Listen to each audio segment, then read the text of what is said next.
Hello there, welcome to this short tutorial on a new feature that we have introduced to Shogun 1.11. This tool enables users to manually define the scale of their calibration using real-world measurements collected from within the volume itself. There are two main benefits from this. On the one hand, it gives you more control over ensuring your camera calibration is accurate to the real-world measurements.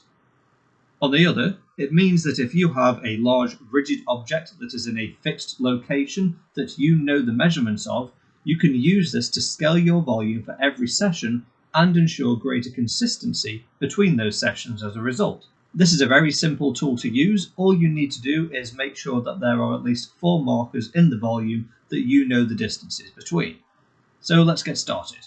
I already have Shogun Live open, and as we can see, there's a variety of markers already in this scene. Over here we have a tracked object which I'm going to avoid using because it's moving. Here we have a completely still object, but the markers are very close together, and ideally we want to be using a large fixed object that isn't likely to change between sessions.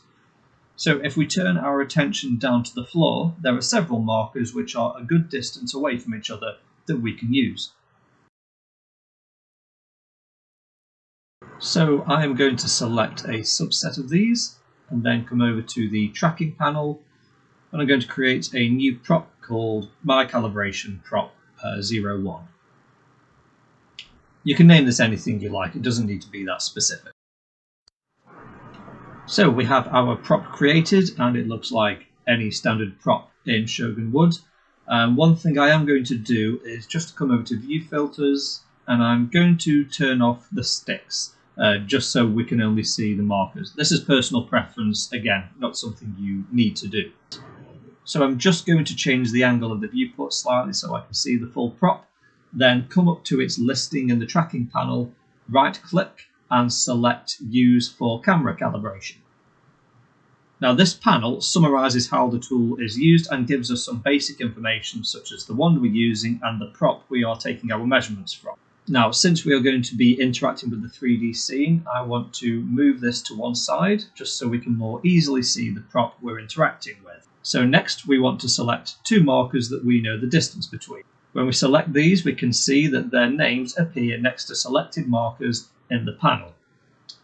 We click Add Measurement, and that has added the measurement to the list in the panel. By default, Shogun is giving us the value that it has calculated, which we can see in the model distance column. Next to that is the measured distance, which is where we are going to add the real-world value that we have collected. So I'm going to enter a value in here, and if we bring our attention to the new settings at the bottom of the panel, we can see that the scale factor has updated to advise us of the scaling we are about to apply.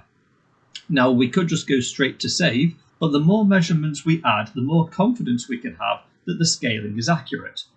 So now I'm going to select 2 other markers and repeat the process.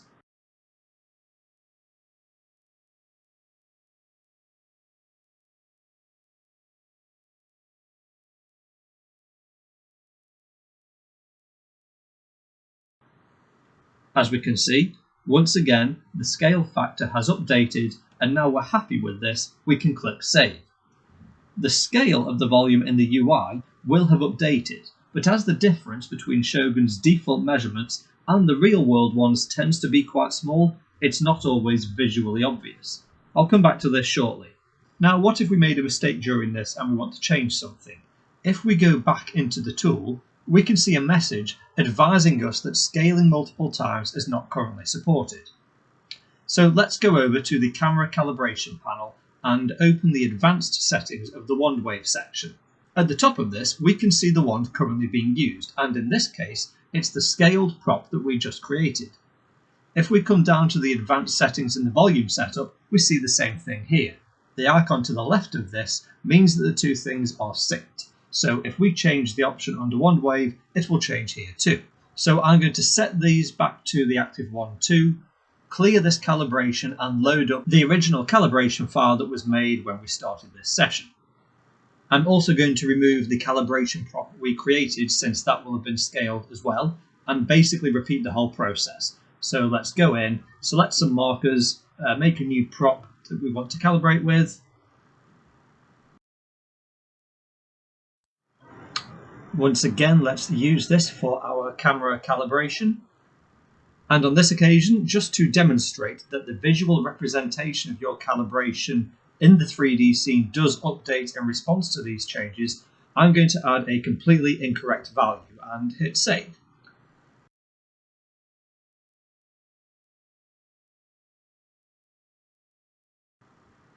Now we can see more plainly that the entire calibration has been scaled accordingly.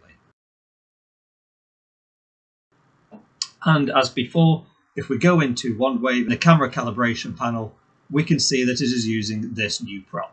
And this just summarizes the overall process you will want to use if you are not happy with the changes made when you have scaled your calibration.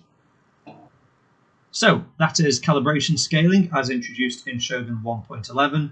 Thank you very much for your time, and as always, if you have any questions, please don't hesitate to contact our support team directly. Thank you.